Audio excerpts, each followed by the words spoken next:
के बरा कुकर दिया उस परमपिता परमात्मा ने। और इस बात का भी सब नबेरा है भाई, जीवन मिला है तो मरना भी जरूर है। ईसा तो नहीं है का माड़े रहेंगे ना, हम विषम पिता माँ भाई मारे तो इच्छा मृत्यु का वरदान मिल रहा है, मरना भी सब न है, और जिसका जन्म हुआ है उसने जाना तय है। तो क्यों ना मरण से पहले ऐसा काम करके जावे जो समाज याद रखे।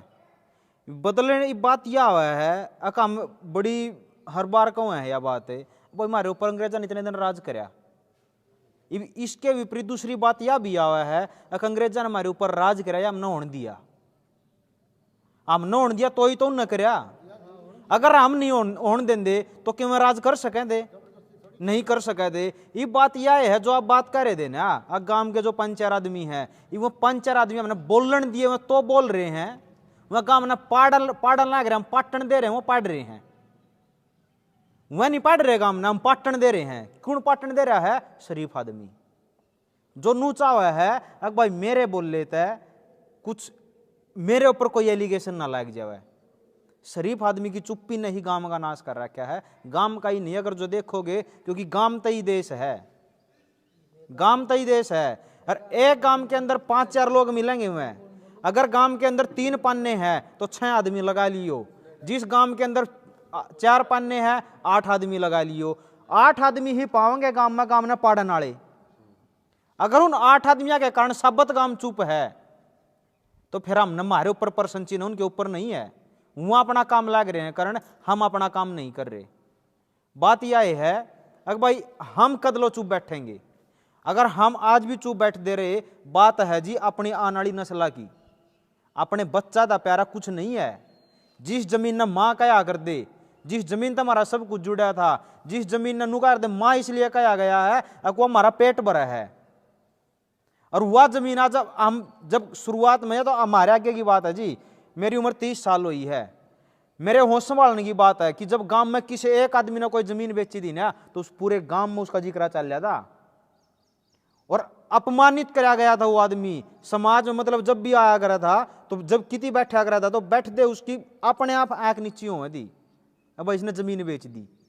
और आज यह बात इतनी कॉमन होली, अगर हम जमीन बेच कर, जमीन का सौदा कर अपनी माँ ने बेच कर हम दूसरे देश में जान लग रहे हैं। ये एक चीज सोचने की है, अगर जिस जमीन तो हमारा पेट भरा है, हमारी नस्ला का पेट भरा है, हमारे बच्चा का पेट भरा, हमारे पशुओं का पेट भरा जान लग रहा है, वह जमीन जब हमारी जान लग रही है और उसके ऊपर हम फिर भी मौन है, हम नहीं देना चाहते तो सरकार आएंगे कर लेवा है, कब तक रहेगा यू। और एक बात नेचुरल सी यह है जी, आप लोग भी बाजार में जाओ हो, हम भी जावे हैं, फ्री का पानी है, महंगे दर जगह मिल जाए है जी, उपलब्ध भी है फिलहाल। तो ये वो फ्री का पानी जब 20 रुपया से लेकर और 32,000 रुपये लीटर तक बिक सका है, 1 लीटर, जब वो इतना महंगा बिक सका है, तो जिस तरह आपका पेट भरा जान लग रहा है, जिसके बिना आपका जीवन है ही नहीं, जो पैदा करने तक उपलब्ध होगा, उस जमीन के ऊपर अगर कॉरपोरेट का कब्जा हो गया तो जानो हुआ कि वह जिस चीज का आपका पेट भरा है वह किस बात तक जा सका है उसका कोई अनुमान? तो यह जो लड़ाई है, यह लड़ाई केवल अपने लिए नहीं है जी, हम अपने बच्चा ने किसा समाज देकर जाएंगे। बात हुआ है, अगर आज हम चुप रहे तो फिर परमानेंट चुप होना पड़ेगा हमने, क्योंकि नीति इसी आ चुकी हैं, इसे कानून आ चुके हैं कि बगैर आपको कोई कंप्लेंट हुए बगैर भी अगर आपको अंदर डाल दिया जाए तो 6 महीने से पहले आपकी जमानत नहीं है। क्यों लेकर आए हुए कानून? क्यों आपने मांगे? यू कानून क्या आपने मांगा कि भाई लड़के की जो शादी की उम्र 18 साल तक बढ़ा के 21 साल कर दी जाए? मांगा किसी ने यू? अगर यू कानून किसी ने नहीं मांगा तो वह कौन हमारे ऊपर थोपन वाले? और अगर वो हमारे ऊपर थोपन लाग रहे हैं और हम मानने लाग रहे हैं, फिर वह थोप नहीं रहे जी, फिर हम उसने हम स्वीकार करने लग रहे हैं। आज गांव की लड़की अगर जो शादी करके न वह किसी के लिए भी भाग जावा है, वह शादी कर लेवा है, तो क्या माँ बाप ने रोकने का अधिकार है? अरे जिसने वह पाली पोसी ओढ़ जोड़ कर दी वह, और वह लड़की आज किसी की भी गेला जाए, उसको माँ बाप उसने टोकने का अधिकार नहीं? क्या उस माँ बाप के बिना उसने जन्म लिया है? अगर माँ बाप के बिना उसने जन्म नहीं लिया है तो फिर वह कौन है इसी नीति बनाने वाले? ये तो पूछने का अधिकार है हमारा। और हमें क्या बात कम है, चुनाव जा लिया, हम जितनी पार्टी का हमने बनना था बन लिया, हमें ये हमारा यो अधिकार बना है उन पार्टियां ने छोड़कर हम परमानेंट ऑपोजिशन पा जाए वहीं पे। अगर हम सरकार का सवाल नहीं करेंगे तो मन मान्य कानून बनाओगे और मन मान्य तरीके से आपकी जमीन जाओगी।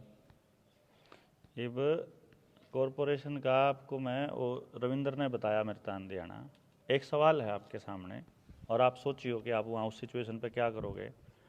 आप बस स्टैंड पे हो और इतनी गर्मी में आपको प्यास लग गई और पानी पीने के लिए आप वहाँ कूलर में गए, जो वहाँ पानी का कूलर है, और कूलर बंद कर रखा है और जिस कमरे में उसका बटन है उस कमरे के बाहर ताला लग रहा है और उसमें तो पानी जो है वो उबलता हुआ लकड़ा है और साथ में ही एक दुकान है जहाँ पानी की बोतल मिल रही है, तब आप क्या करोगे?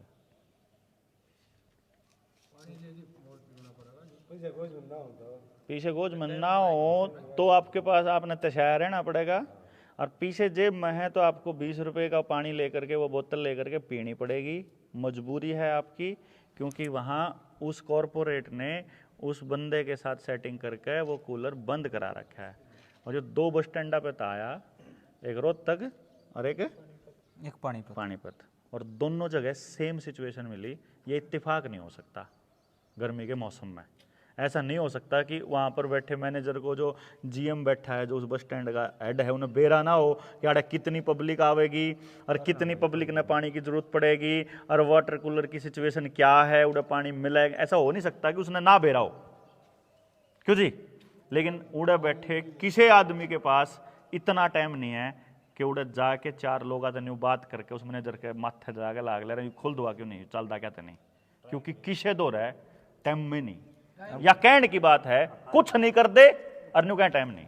दूसरी बात इसमें एक और जी, रोहतक काले बस स्टैंड के ऊपर 2 वाटर कूलर, एक खराब हो उसका है, उड़वा दोनों है, और दोनों के सारा है एक दुकान, उस दुकान पर ठंडा पानी। अब हम सिर्फ आप तक क्या कह रहे हैं, हम नहीं कह रहे कौन कसूरवार है, किसने पीछा कमाना, कौन पीछे कमा रहे, कौन नाश करे। हम तो न्यू कह रहे उड़ा पानी मिलना चाहिए कि नहीं मिलना चाहिए बस, और मिलना चाहिए तो गांव में बोलना चाहिए बस। यो सिद्धांत की बात कह रहे, हम इससे आगे नहीं कह रहे। जब उड़ा वो तंत्र चल रहा है, के चल रहा है, किसका रोड़ा है, वो बेरा लग जाएगा। जब लोग उसके अंदर आवेंगे तो बेरा लगेगा किसका कसूर है। यू काम रोज बंद होने का, आप जाओगे आज चालू कर देंगे, कल ना फिर बंद कर देंगे, क्योंकि बोलने वाले आदमी रोज कौन बोल रहे, हम वो रोज बोलने वाले आदमी की जमात तैयार करने की कोशिश कर रहे हैं कि भाई आज ये चले गए थे, ये भी बोलना है, अगले जाओ बस स्टैंड पे वह भी बोलना है, अगले जाओ वह भी बोलना है, या पीटी भी बोल रहा है, अगली पीटी भी बोल रहा है, जिस गेल भी गलत हो रहा है उसे टाइम बोल रहा है। हम तो बोलने की बात चीज समझाने लग रहे और कुछ नहीं मारा काम। अरे ये तो छोटी छोटी, ये मैं आपको ये उदाहरण मैंने कूलर का तो मैंने आपको उदाहरण अभी दिया। आपको कौन सी शिक्षा व्यवस्था, कौन सी चिकित्सा व्यवस्था, बालक कित पढ़ाने के पढ़ाने, खेत में के करना, ये ऐसे ही मजबूर करके शिफ्ट किया इन्होंने कानून बनाकर। जब कलेसर कोल्लू वाले जिन जो गुड़ बनाया करते उनके ऊपर मुकदमे करने लगे, जब इन्हें चीनी बेचनी थी, चीनी की मिल चलानी थी, समझे ना जी। जब इन्होंने कुम्हार खत्म करने थे, जब इन्हें प्लास्टिक की कंपनियों को जब व्यापार देना था, तो इन्होंने हमारे कुम्हारा की भट्ठी प्रदूषण फैलाती है ऐसा कह के उनके ऊपर मुकदमे करने शुरू करे थे। ये एक एक करके एक एक महकमा खत्म करा प्लानिंग तय। इस पर जब आप लंबी चर्चा चलेंगी, जब आप नीडर इंडिया एक चैनल है अपना, उस पर जाओ, उस पर हम कर दे रहे आगे चर्चा, तो उसमें धीरे धीरे पता लगेगा कि ये कोई ऐसे नहीं हुआ कि गांव ने कुछ नहीं करा, कोई आदमी अपना नाश करके राज्य नहीं। वो जो आदमी जिसकी आप कह रहे थे ना, 3 आदमी जो कह रहे हैं जो गांव में आके में डिक्के तोड़ा है, वह भी गलत नहीं करते, वह न्यू सोच रहे हैं कि वह जो कर रहे हैं वह सही है। उन गांव को बतानी है को नहीं कि तुम गलत कर रहे हो। जितन गांव उन बताने लग जाएगा तुम गलत कर रहे हो भाई रे, गांव में नहीं यह बात इसलिए नहीं चलेंगी नुकसान वाली, फायदे की बात कर दो तो बात नहीं आ रही। आपका खेत में किसान आपकी आगे आगे के है, आगे आगे देखते जाओ के होगा।